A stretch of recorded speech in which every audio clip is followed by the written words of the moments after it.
want to give you a quick demonstration on the tissue portion of this assignment. So what you will do after you get your rough draft okayed, you are going to take your final board and you are going to draw your composition in pencil on your final board. Now, a couple things about that is you don't ever want to draw completely to the edges in the event that you frame it later. You take the risk of covering some of your picture up. So I've drawn pretty close here, which isn't the best idea. Probably should have shrunk it in a little bit. But for demonstration purposes, I want to show you different ways to do the tissue paper stain.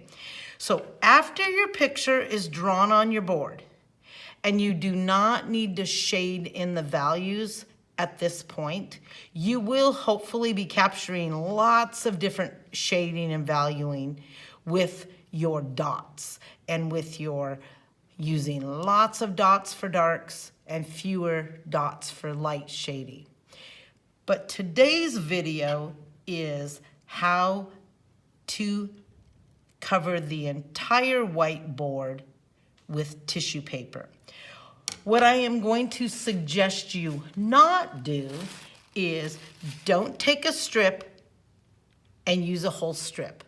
That is not going to be impressive. It's not going to have the beautiful effect. And it's not at all what I want you to do in this assignment. But instead, there are several ways to color the whiteboard.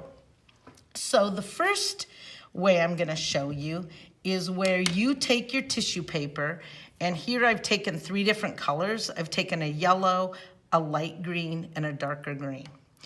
And I have cut all of these in little rectangles and squares. So what I will do with that is I will take a paintbrush and I will simply get my board, a small section, just work with small sections, board. You do not want to oversaturate your board because it will curl, the edges will curl up. And what I'm going to do is simply lay the different colors, no specific order, but I'm going to overlap. And it works best because the water works a little bit like glue. I'm just going to put them down. And again, I would just work with little sections at a time. Don't get the whole board wet because you will end up having to get it wet multiple times, which will cause curling up. So notice how I put a little bit of water down. I use that like glue. And then I place my tissue. And I would just place it overlapping and using different colors. And you can decide, you might want to have a rhyme or reason to where you put colors. And I'm just gonna do a small, oops, see, I didn't have any water under that. I'm gonna put a little bit of water, put this down, and then, now you can already see, this is art tissue paper, and it is meant to bleed. So there's one way to do it. Cut your pieces in small squares and rectangles, and then apply a little bit of water, stick them down, and then a little bit of water over the top. Again, do not go crazy with the water or your board will start warping. I'm going to use the same colors and show you a different method. Actually, the method is the same, but now on these pieces, I did not cut them with a scissors, but instead I tore them. And I want to show you what kind of look that gives because it is a little bit different look. And in a minute, I will pull this all off. So I just simply I'm gonna put colors on here, overlapping, because believe it or not, we're still gonna, even though we're overlapping, we will probably still end up with some white spots showing because that happens. A little crazy. And I'm gonna go over these.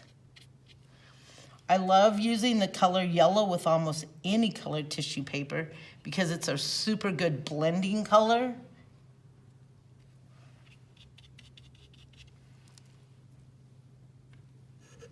And again,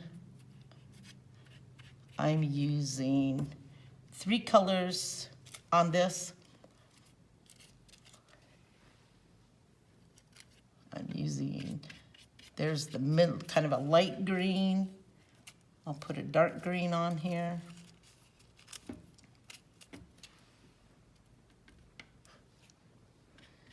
And again, you'll use your brush. I have used more water than I really like to use. It's okay also if the tissue paper kind of folds and bends. Actually, that might leave a really cool effect. Now I'm gonna move to some different colors. Here's another method you can do, and that would be, again, I'm gonna apply some water. And now what I've done is I've taken tissue paper and I've simply wadded it up. Simply wadded it up. I'm gonna let it saturate a bit.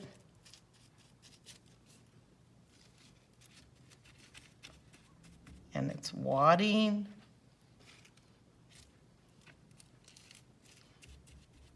And again, my different methods of adding the tissue paper will add a different look, and that's why I'm showing you so you can decide kind of what look you want.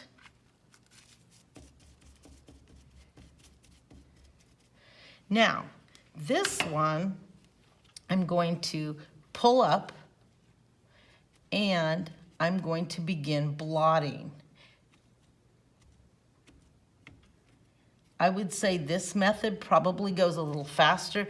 If you find that you have some tissue paper and it's not leaving any color for you, get the tissue paper wet and see how I can begin to blot and mix. And I would say I probably have a little bit better control of where my colors are. And I'm overlapping and blending. And I'm noticing right now that my purple is not leaving a huge amount of dye onto my paper. So I might want to put, and sometimes you get tissue that simply doesn't work. Ooh, that fuchsia color.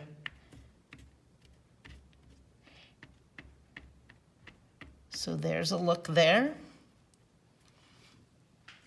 Now, the last one I'm gonna demonstrate, I have already demonstrated, but again, I'm gonna get a portion of my board wet.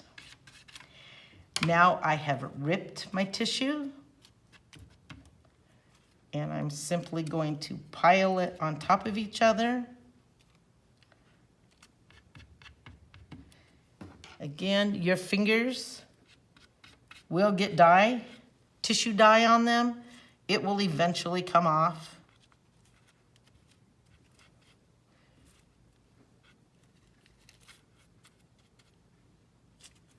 Whoops, I just picked a wadded one.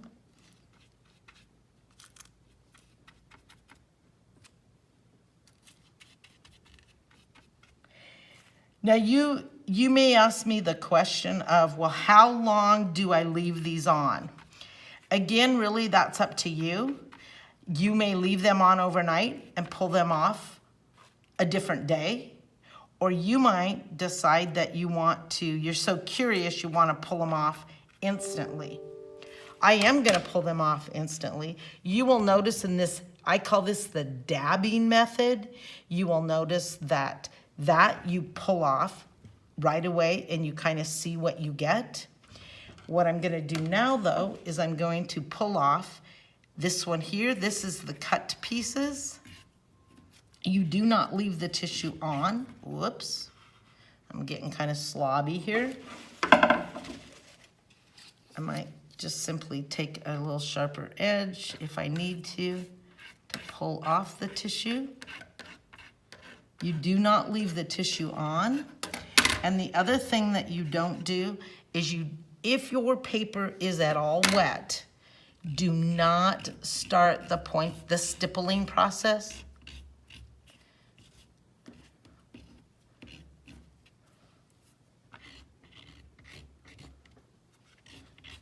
I think it is a little bit easier to get off if you wait and leave it dry overnight. So notice the different looks you can get.